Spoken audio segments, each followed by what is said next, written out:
In the scientific world, the primary criticism of reincarnation is that it cannot happen because the material world is all that exists. In such a view, consciousness is only the result of a functional brain, and it ends when the brain dies.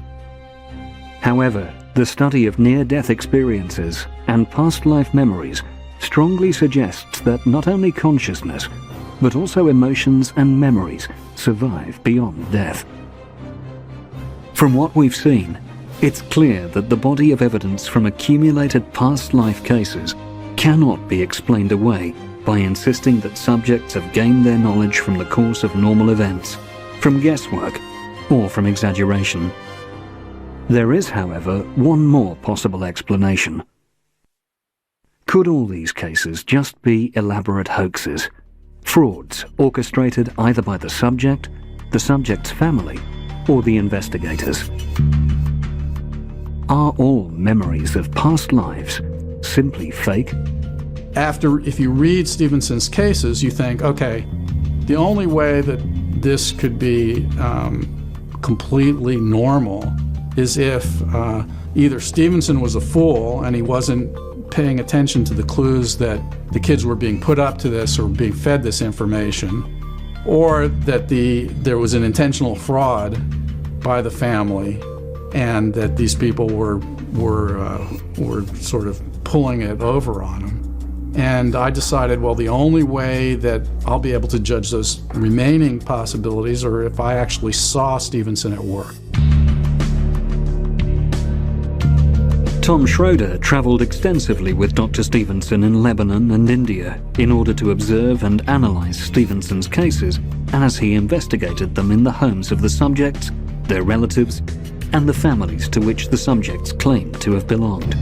First, we went to Lebanon, and there are a lot of cases, remembered lives among the Druze in Lebanon. And so we visited a number of cases there in and around Beirut. And then a few months later, we went to India, and we were mostly in the north. We probably went down about as far as the middle of the country. But we were in some very remote areas, areas that, we hired a driver, and it would take 8 hours just to arrive at the interview, going on some very bad roads. We got stuck in the mud a number of times. We hit roadblocks where people who might have been officials or they might have been bandits were, basically shook us down for some money. And we also encountered some hostile crowds who misunderstood our presence.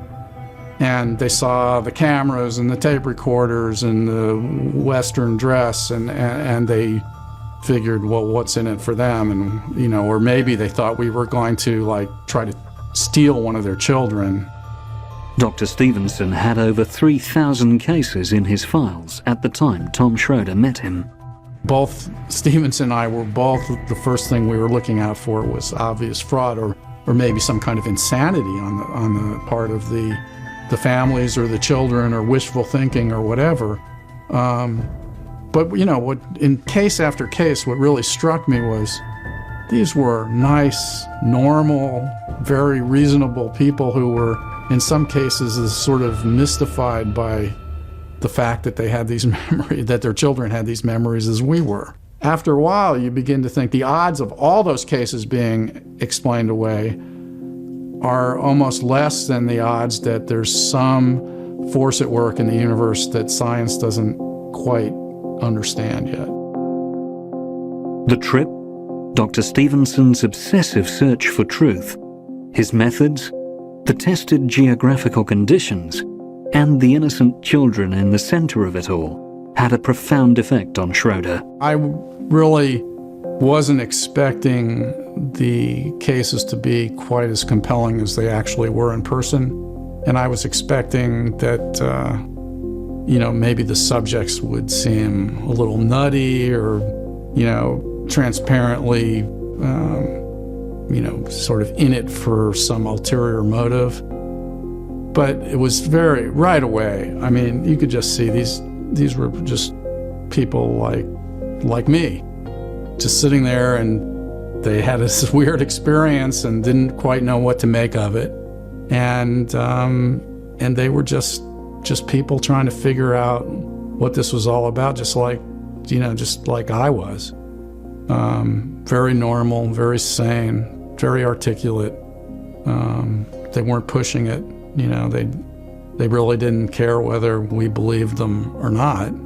We were asking them to tell us the story, and they were telling us, and in some cases very reluctantly. So he was going about it like looking for ways to disprove that these things the children were saying had come from a previous life memory, and to show that they actually had come from normal sources.